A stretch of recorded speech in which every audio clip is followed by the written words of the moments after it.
네, 저는 특히 MZ세대들이 충분한 성과를 더 잘 낼 거라고 생각이 들어요.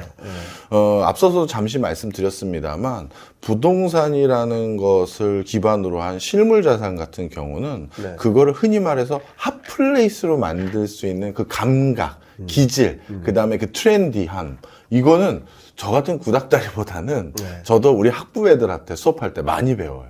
야, 이건 뭐냐? 아, 교수님 이거 모르세요? 아, 대박 하면서 애들이 알려줘요. 근데 이게 요즘 많이 뜬 거야? 그때 벌써 다 떴고 저는 이거 이제 버릴까 하는 거예요. 뭐 이런 식이 나오거든요.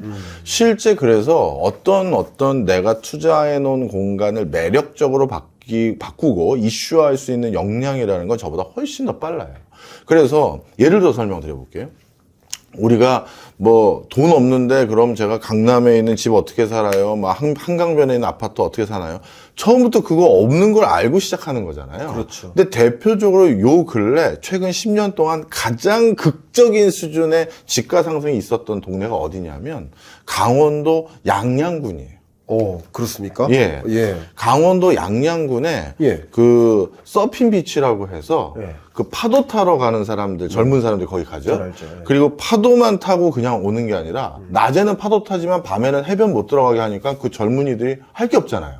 그래서 예전에는 근처 횟집에서 소주에 회 한 점 먹고 내일 또 파도 타자 하다가 그 밤에 그 붕 뜬 시간 그걸 활용하기 위해서 해안가에 클럽을 열었잖아요. 그래서 뭐 진짜 뭐 어마어마하게 핫하대요. 저는 뭐 가면 이제 어르신이 왜 오셨어요? 하면서 우리 딸이 우리 딸 찾으러 왔다 해야 될 텐데 이거를 학생들은 바로 알잖아요. 저희는 모르지만. 그렇죠. 그런데 그 양양군에 있는 해변가에 있는 숙박시설이나 가건물, 횟집이었던 곳이 평당 얼마까지 올라간지 아세요? 모르죠, 저는. 7천만 원. 와. 지금은 엄청나네요. 나름대로 거대 리조트, 뭐 문화, 레저 쪽 자본이 들어와서 어마어마한 시설 투자를 하려고 할 정도가 돼버렸어요.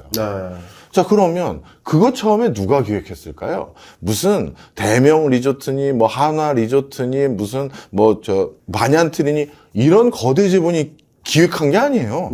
청년들이 우리나라에서 파도 탈 만한 데는 없는 거야?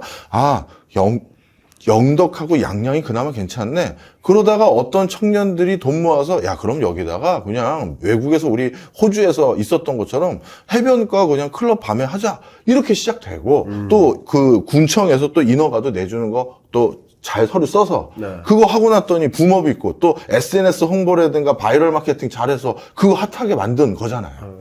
그러면 이런 기획력과 이런 뭐 역량은 MZ세대들이 훨씬 강하거든요. 그러네요. 네. 저는 그래서 훨씬 아까 말씀드렸던 투자금 자체가 적은 사람이 의미 있는 투자 수익을 거두기 위해서 투자 수익률을 올려야 되는데 그 투자 수익률을 극단적으로 올리는 노하우는 저보다 언더인 나이의 사람들이 더 적합하다. 의견 감사하고요. 저희가 경인남과 토론합시다니까 저는 반대입니다. 반대. 물론 이제 이 방송을 시청하고 계신 우리 독자분들이 우리 아들, 딸 이 과정 보내야겠다 이런 생각을 하실 수도 있지만 저는 반대로 생각합니다. MZ 세대 분들이 뭐 판단하는 또 정보를 습득하는 능력이나 이런 게 또 많이 있어요. 근데 저는 오히려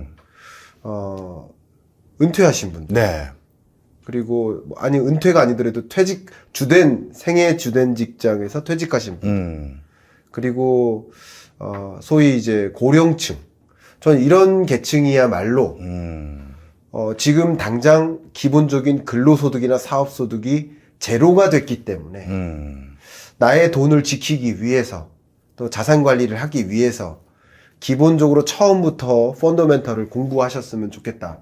그래서 많은 또 주변 동료분들과 어우러지면서 또 박정호 교수님하고 식사도 좀 몇 번씩 하면서 그러면서 여러 가지 교류도 하고 정보 탐색도 하고 나의 어떤 경제나 시장을 보는 능력도 좀 키우고 그러기에는 또 MZ세대 분들도 필요할 수 있겠지만 우리 50, 60대, 70대 여러분들도 좋은 대상이 된다라고 저는 생각을 하거든요.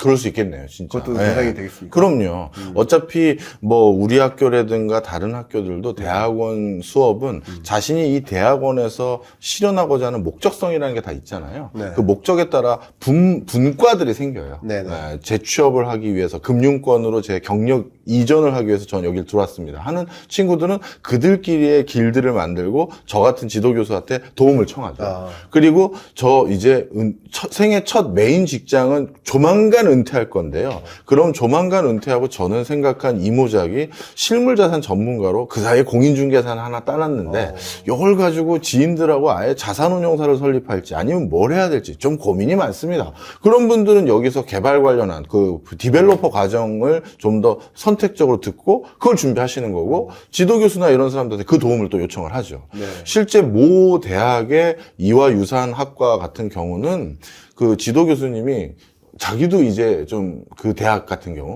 나도 이제 유튜브를 박 교수 해야 될 것 같아. 왜요? 그랬더니 우리 그 지도하는 학생들 중에 아까 우리 김광석 교수님 말씀하신 것처럼 50대 정도 되는 그 시니어 계층들이 몇 분 들으셨는데 그분들은 자산도 좀 있고 네. 돈을 좀 모아서 우리 뭐 하려고 하는데 근데 돈이 좀 규모감이 있더래요. 네. 근데 교수님이 좀 우리 선한 의미도 포함되어 있는데 지하는 좀 약간 그 차상위 소득계층을 위한 시설도 있고 한편에서 좋은 의미였어요. 네. 교수님 우리 홍보하려고 하는데 교수님이 좀 홍보해 주시면 안 돼요 하는데 나는 유튜브도 없고 홍보할 수 있는 방법도 없고 네. 이제 나도 박 교수처럼 유튜브라도 해야 되나 싶어 했거든요. 네. 때로는 교수님이 그런 좋은 취지면 내가 소개해 줄게. 일로 와 가져와 해서 여기서 알려도 드리고 그럴 수도 있는 거거든요. 그렇죠. 그래서 말씀 듣고 보니까 그것도 굉장히 기억이 나네요. 생각이 그래요? 나네요. 네. 의외로 빠른 시간 안에 굴복을 해주셨어요. 감사합니다. 이제 마지막 질문이에요. 이제 이겁니다. 양극화 현상이 이제 두드러지게 나타나고 있고, 그럼 이게 결론적으로 우리 사회에 어떤 부작용을 초래할까? 그리고 우리는 어떻게 대응할까? 이건데, 어떤 부작용 같은 걸 초래할까요? 양극화가 어떤 문제를 만들까요? 혹시? 저는 경제하려는 의지를 꺾는 게 제일 큰 문제라고 생각해요. 경제하려는 의지를 꺾는다. 예를 들어서요. 우리가 뛰는데 1등으로 가는 애랑 2등으로 가는 애가 격차가 그렇게 심하지 않으면 어떻게든 악착같이 뛰어서 내가 쟤 한번 따라잡아야지 하는 마음이 생겨요. 그런데 너무 격차가 심해버리면 아예 일찌감치 포기하죠. 내 당대는 안 되겠다. 내 지금 상황은 도저히 안 되겠다고 접어버려요. 그러면 경제하려는 의지, 적극적으로 근로하거나 적극적으로 재테크하거나 적극적으로 뭔가 새로운 걸 찾으려는 의지가 꺾어버려서 격차가 더 벌어지는 거죠.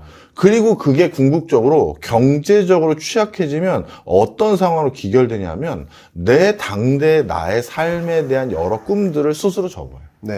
그러면 나는 이제 내가 이제 더 살아봤자 뻔하지 뭐. 내 스타트가 이렇고, 내 지금 직장도 이렇고, 내 소득도 이래. 이렇게 말하는 MZ가 점점 많아지고 있거든요. X세대도 늘어나고 있어요. 그런 사람들이. 왜? 지금 또 코로나19 끝나고 지금 경기 안 좋아하면서 구조조정하는 데가 많다 보니까. 그런데 이걸 저는 뭐라고 표현하고 싶으냐 하면 정말 송구한 표현입니다만 오늘 국가 걱정하러 온 게 아니라 우리는 개인 걱정을 하러 온 거니까 저는 정신적 자살이라고 표현하고 싶어요. 이제 더 이상 삶에 기대를 안 한다는 거잖아요. 그렇죠. 삶을 접었다는 거잖아요. 육체적인 삶을 접은 게 아니라 정신적인 삶을 접었다는 건 정신적 자살을 선택한 거예요. 그렇죠. 그러면 앞으로 남은 진짜 우리 다 100세 시대인데 김광석 교수님한테 제가 농담 삼아 그랬거든요. 예전에 술 마시면서 우리 너도 경제전망서 80세 90세까지 계속 내서 형이 네 책 나올 때마다 꼭 한 권씩 형도 사지만 네가 또 사인해서 준 것도 있지만 형이 다 모아서 언젠가 내 사무실에서 그거 사진도 찍자. 예전에 그 얘기한 적도 있고 본인도 형 저는 걱정하지 마세요. 전 반드시 그렇게 할 거예요. 했었던 적 기억 나실 거예요. 맞아요. 그런데 우리들은 그래도 우리 나름대로 이렇게 돈이든 개인적인 어떤 프로젝트든 간에 그런 목적 가지고 또 한 해 한 해를 재밌게 살고 있는데 벌써 저보다 앞길이 구말리고 얘가 왜 벌써 이런 생각을 하지 하는 친구가 정신적 자살을 선택하면 너무 마음 아픈 거죠. 너무. 그래서 양극화가 심화되면 사회 전반적으로 그렇게 되는데 그게 사회 문제고요. 그리고 개인이 그러면 안 되니 나는 지금이라도 빨리 다시 뭐라도 해보자라고 생각하셨으면 좋겠어요. 아, 너무 좋습니다. 말씀 주셨으니까 좀 전혀 다른 측면에서 양극화가 어떤 사회 부작용을 줄까 저도 그냥 말씀하시는 중에 네. 생각을 했는데 뭐 이런 측면도 한번 의견은 드려볼게요. 제가 제 의견이 맞다고 주장하는 건 아니고 이런 생각도 좀 해봤습니다. 정치와 경제는 굉장한 관계가 있고 또 정치가 잘 돼야 올바른 방향에 이 국가가 잘 갈 수 있도록 하는 경제 정책들을 입안하는 그런 구조로 가는데 네. 양극화가 전개되다 보니까 원래 우리가 정치를 선택하는 과정은 보수 정부가 갖고 있는 어떤 정책 기조들을 좀 들여다보고 우리 사회는 이런 정책 기조가 필요해. 진보 정부의 정책 기조들을 공약 같은 것들을 들여다보고 우리 사회는 이런 정책들이 필요해. 라는 의사결정으로 투표를 해야 되는 것인데 그렇게 투표했을 경우 과반이 선택한 그 정부의 경제정책 방향이 우리 사회를 바람직한 방향으로 가져가게 될 텐데 이번 총선 결과를 보니까 소위 말하는 부자들은 보수 정부를 뽑고 그렇지 않은 정부는 그렇지 않은 계층들은 진보 정부를 뽑은 것 같아요. 이게 제가 이걸 단언하는 게 아니고 저의 해석입니다. 제가 틀릴 수도 있습니다. 근데 이게 과연 바람직한 방향의 투표 결과냐 이거예요. 어떤 정부가 어떤 당이 더 올바른 방향의 정책 기조를 갖고 있는지를 면밀히 들여다보고 그런 방향으로 선택을 해야 되는데 양극화가 심해지면 심해질수록 엉뚱한 방식의 정치를 선택하게 되는 거죠. 이것도 양극화가 가져오는 또 다른 우리 한국 경제의 문제가 아닌가. 다시는 제대로 굴러가지 못하게 하는 이런 문제를 야기하지 않을까 하는 걱정도 또 됩니다. 그렇네요. 뭐 드릴 말씀은 정말 많으나 어쨌든 마지막으로 양극화 얘기를 했으니까 양극화를 극복하기 위한 어떤 요소, 중요 요소 어떤 것들이 있을까요? 일단 저는 개인 차원에서 양극화를 극복하려면 절대 국가를 쳐다봐서는 안 된다고 말씀드리고 OECD 국가들 중에서 양극화를 극복해서 사회 평등 지수가 높아진 사례를 꼽아라라고 했었을 때 지속적인 성과를 낸 사례는 하나도 없어요. 일정 기간 동안 잠시 좁아진 적은 있는지 모르겠지만 다시 그걸로 인한 문제가 생겨서 다시 또 다른 제도를 도입하다 보니 또 늘고 이런 거밖에 없어요. 그리고 뭐 흔히 말해서 그러면 약간 좀 사회주의 성격의 국가들이 그럼 양극화 개선됐느냐? 중국의 빈부격차는 뭐 우리랑 비교도 안 되고요. 북한은 아마 더 심할걸요. 그래서 무슨 뭐 민주주의의 부작용이다? 사회주의가 더 심해요. 이건 민주주의, 사회주의 살 것 없이 이거는 어느 제가 이데올로기든 사회 시스템이든 경제 시스템도 이거 해결한 걸 본 적이 없어요. 최대한 완화하기 위한 정책적 노력이나 이런 거는 뭐 김광석 교수님이나 저나 정부 관련한 세미나나 포럼 이런 데 가서도 열심히 얘기를 하지만 그게 안 바뀌면 내가 나락으로 떨어지면 안 되잖아요. 그렇죠. 그래서 가난은 나라님도 구제하는 게 아니라 내가 구제하는 거예요. 좋은 말씀 주셨네요. 그런데 여기에서는 제가 일반론을 말씀드리지 못하는 게 각자의 상황이 조금씩 다 다르고요. 각자의 라이프 스케줄이 다르고 목표치가 다르고 또 지금 캐시플로가 다 달라요. 그러다 보니까 맞춤형으로 제가 뭐 수업 때 만난 학생으로서 아니면 강연 때 만난 청중으로서 설명을 조금 드리고 고민을 같이 해드릴 수는 있지만 일반론으로는 사실 쉽진 않아요. 그래서 이런 여러 가지 경제 콘텐츠들을 주워 담으시고 보면서 나에게 맞는 피팅된 옷을 잘 찾으시는 게 중요합니다.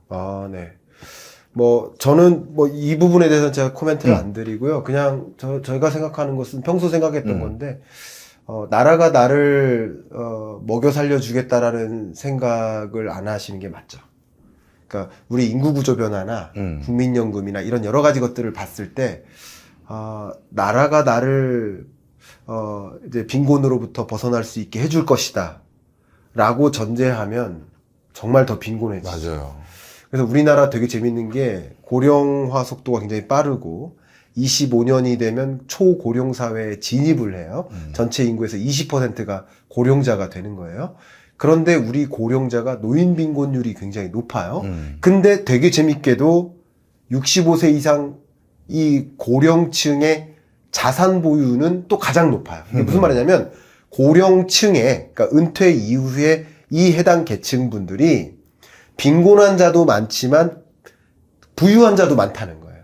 그러니까 양극화가 심하다고 할 수 있지만 우리 사회가 유독 65세 이상 연령계층의 은퇴 이후의 계층의 그들 안에서의 양극화는 더 심해요. 그러니까 결국은 내가 적어도 은퇴 이후에 어떤 삶을 영위할까라는 질문을 스스로 던지셔야 되고, 오래 사는 것도 중요하지만 건강하게 오래 사는 것도 그렇죠. 중요하고 경제적으로 건강하게 오래 사는 것도 중요한데 그런 관점에서 내가 스스로 이런 자산 관리, 실물 자산 관리 능력을 갖추는 것, 이런 것은 나 스스로 가난하지 않도록 방어하는 노력은 필요하겠다, 그런 생각을 하고요.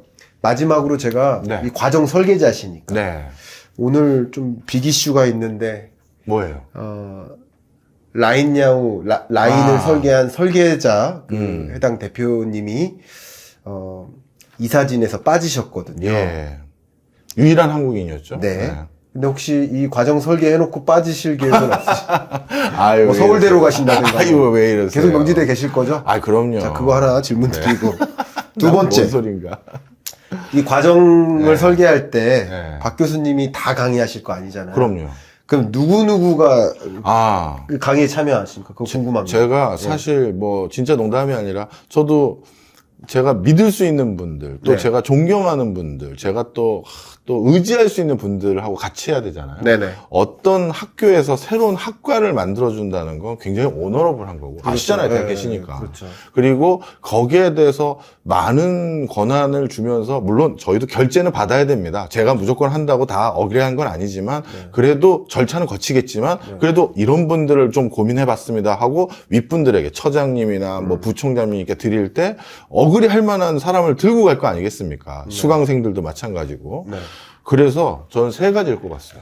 일단 우리가 이제 와서 학자 될 거 아니잖아요. 네. 이 수업 들으시는 분들. 네네네. 그래서 철저히 이론적 백그라운드 못지않게 실무를 해봤던 사람. 실무를. 예, 실무. 그래서 실무 경험이 있는 애널리스트, 펀드 매니저, 컨설턴트, 국책 연구기관에 종사하면서 실제 어떤 사업 집행을 해봤던 이런 사람들을 교수진으로 상당히 넣고요. 네. 뭐 물론 아주 순수 학자분도 섞여 있고. 네. 그다음 두 번째, 이게 제일 커요. 네. 저는 내가 이제 와서 이 전혀 다른 분야의 공부를 할 수 있을까 걱정하시는 분들이 많으실 것 같아서 정말 친절한 렉처러들. 그러니까 이렇게 친절하고 쉽게 설명하는 교수님들이 있다니. 네. 이게 제일 중요했어요. 그다음에 세 번째. 예. 수업이 야간 대학원이거든요. 네. 주간이 아니에요. 네. 밤에 수업을 듣는 거예요. 그러다 보니까 피곤하죠. 네. 일 끝나고 와서 또 인생 이모작 준비하려고 가게 문 닫고 또 오거나 아니면 뭐 이렇게 되는데 그러려면 강의가 재밌어요. 재밌어야 돼. 네. 네. 그래서 이 세 가지를 다 겸비한 분들을 모셨고요. 아마 유튜브에 오늘 나왔으니까 유튜브 쪽에서 알만한 분들을 말씀드리면 당연히 우리 김광석 교수님 제가 제일 먼저 부탁드렸던 분이고 그랬더니 한 과목만 하시면서 결국 한 과목만 해주시기로 네. 거의 뭐 약속을 주셨고 네. 그 다음에 저는 부동산 쪽에 이분은 꼭 뺄 수 없다고 생각해서 네. 최상욱 네. 최부심. 최상욱. 예. 우리 여의도 바닥에서 몇 년씩 부동산으로 베스트 애널리스트 한 사람 그 양반밖에 없어요. 네. 예. 그래서 최상욱 애널리스트에게 금융권으로 트랜스퍼하고 싶거나 또 다른 애널리스트를 꿈꾸거나 아니면 그 분석을 가지고 실제 투자할 사람을 길러주세요. 부탁드렸더니 흔쾌히 도와주시기로 했고 좋습니다. 그 다음에 일부러 시장을 보는 관점을 조금 다른 변수로 보시거나 다른 프레임으로 보시는 분도 골고루 모셔서 우리가 어떤 방향으로 함몰되지 않게 하려고 했어요. 네. 그래서 또 어렵게 부탁드린 분이 요즘 일정이 너무 많으신데 이광수 대표. 네. 이광수 대표님. 이광수 대표님만 세상을 보는 또 부동산을 보는 관점들이 있으시거든요. 그렇죠. 그래서 이런 걸로 균형을 좀 잡아주십시오 했는데 너무 일정이 많으셨는데 어떻게든 그럼 자기도 꼭 참여하시겠다 이렇게 네. 도와주시기로 했고 그리고 우리 부동산 쪽에서는 원로시죠. 우리 한문도 교수님께서 네, 한문도 부탁을 교수님도. 드렸더니 마침 연세대학교 정년을 이제 하셨기 때문에 본인이 도와주실 수 있다고 하시더라고요. 좋습니다. 그래서 고맙습니다 하고 뭐 일단 아실 만한 분들로는 그렇게 모셨고 예. 제 전 KDI의 펠로우분들도 몇 분 오실 거고 이렇게 할 겁니다. 그러면 뭐 끝으로 이 과정에 이제 입학을 하시는 분들이 뭐 공부를 이렇게 쭉 하시잖아요. 2년 과정일까요? 그러면 공부를 하시는데 공부를 하다 보면 또 저녁 과정인데 네. 회식 종종 합니까? 아니, 이걸 정말 많이 물어보시네. 네, 회식 지금 종종 합니까? 입학 궁금해서 이제 전화 주신 분들 중에. 회식하면 오겠다. 회식 안 하면 안 오겠다. 이렇게 하실 수도 있거든요. 우리 광수형 스타일 아시잖아요. 네, 네. 수업 끝나면 꼭 한잔 하셔야 되는 스타일이야. 우리 100분 토론 마라톤 세미나 할 때마다 맞아. 꼭 이거 해야 되거든요. 네. 그래서 그 광수형님께서 학교에서 법카에 이런 것도 지원됩니까? 물어보더라고요. 아, 그렇군요. 아니, 그런 거는 제 사비 드릴게요. 걱정하지 마세요. 그랬어요. 오케이. 어떤 그런 것도 된다. 그래서 답변을 다 얻어낸 것 같고요. 네. 뭐 저도 이제 들은 소감은 어쨌든 양극화라는 거스를 수 없는 변화 속에 내가 적어도 밑으로 내려가는 양극화는 되지 말자. 그럼요. 네. 그런 관점에서 오늘의 토론이 도움이 되셨기를 바라고, 또 그런 관점에서 이 과정에 관심 있으신 분은 이 고정 댓글을 통해서 한번 링크로 들어가서 어떤 과정인지 한번 살펴보시고, 관심 있으신 분은 또 노크를 해보실도 좋지 않을까, 이렇게 의견 드리겠습니다. 마무리로 좀 어떤 소감이나 뭐든지 마지막으로. 네. 뭐, 사실 제가 할 줄 아는 건 뭐 경제 또 이런 것들 쉽게 전달하고 설명해 드리는 거 말곤 할 줄 아는 게 없어요. 그래서 그런 것들로 또 하나를 또 시작하는 상황이 됐고요. 좋은 기회를 주신 뭐 학교 관계자분들 뿐만 아니라 또 저가 하자고 하니까 이렇게 흔쾌히 귀한 시간, 누구보다도 귀한 시간을 이렇게 공유해 주시겠다고 말씀 주셨던 업계 후배님들, 선배님들께 너무나도 감사하다는 말씀 드립니다. 아, 네. 우리 경익남 구독자 여러분들도 만약에 이제 이 과정에 들어오시면 한 과목이니까 일주일에 한 번은 일주일에 한 번은 이제 저랑 네. 그렇네요. 회식할 수 있겠다. 그렇네요. 네. 이렇게 근데 옆에 제가 옆에서 고기 굽고 있습니다. 그렇게 하도록 하겠고, 오늘 경인남과 토론합시다 출연해 주셔서 감사하고, 정말 유익한 토론 말씀 응해 주셔서 감사하고, 여러분들께도 정말 이 세상을 보는 좀 뷰가 좀 더 확장되시는 기회가 되지 않았을까 생각하면서 이상 마무리하겠습니다. 이거 짠하면서 마무리하거든요. 네. 감사합니다. 네. 이거 뭐? PPL이에요. PPL. 맞네.